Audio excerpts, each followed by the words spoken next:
Hello Praveshika students, உங்களுக்கு grammar போட்டுக்கிட்டு இருக்கோம் பாருங்கள். உங்கள் ஜிஎம்வி கியூஏ புக்கில் 61 பேஜில் இருக்குது பாருங்கள். 5 கொடுத்து 3 கேட்குறாங்க. 1க்கு 5 மார்க்கு, 15 மார்க்குக்கான கிராமர் பார்க்கலாம். भाषा की परिभाषा देते हुए उसके प्रकारों पर प्रकाश डालिए. அதாவது பாஷா கி பரிபாஷா, மொழியை விளக்கி, மொழி என்றால் என்ன, மொழி எப்படி பயன்படுகிறது, மொழி எப்படி தோன்றியது, மொழியை வரையறுத்து அதன் வகைகளை விளக்குக அப்படின்னு எடுத்துக்கணும். பாஷா கி பரிபாஷா, மொழியை வரையறுத்து அதன் தேத்தே ஹுயே உஸ்கே பிரகாரோं पर பிரகாஷ் டாலியே, அதன் வகைகளை விளக்கவும்.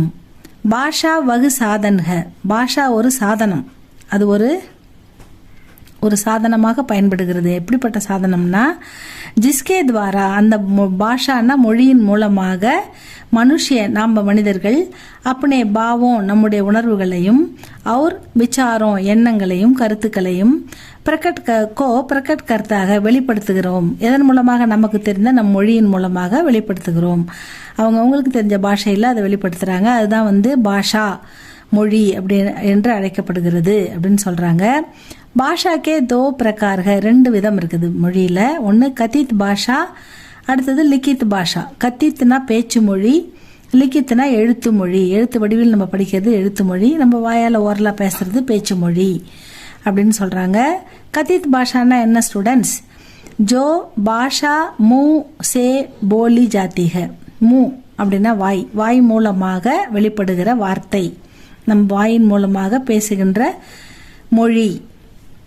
जो भाषा मुंह से बोली जाती है और कानों से सुनी जाती है, காதுகளால் கேட்கப்படுகிறது. அப்படி வாயால் பேசுகிற அந்த மொழியை நம்ம காணோம் அப்படின்னா காதுகள், சுனின்னா லிசன், கவனிக்கிறோம் கேட்குறோம், வாயால் பேசப்பட்டு காதால் கேட்கப்படுகிறது. அதுதான் கத்தித் பாஷா. உசே கத்தித் பாஷா யா மௌக்கிக் பாஷா கஹத்தேங்க, அதுதான் பேச்சு மொழி அல்லது வாய்மொழி என்று அழைக்கிறோம். லிகித் பாஷா ஜோ பாஷா ஹாத்தோं से लिखी जाती है, கைகளால் எழுதப்படுகிறது. और आंखों से पढ़ी जाती है, கண்களால் படிக்கப்படுகிறது. ஆங்க்னா கண்கள், படினா படிக்கிறது, படிக்கப்படுகிறது. பாஷா அப்படின்னா மொழி, ஹாத்தோं सेனா கைகளால், லிக்கி ஜாத்திகனா எழுதப்படுகிறது.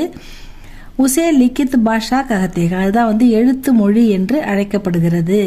கத்தித் பாஷானா பேச்சு மொழி, லிக்கித் பாஷானா எழுத்து மொழி. இதான் மொழி 2 வகைப்படும் அப்படின்னு கொடுத்துருக்காங்க. நாம் நம்முடைய எண்ணங்களை வெளிப்படுத்தவும் நம்முடைய கருத்துக்களை மற்றவர்களிடம்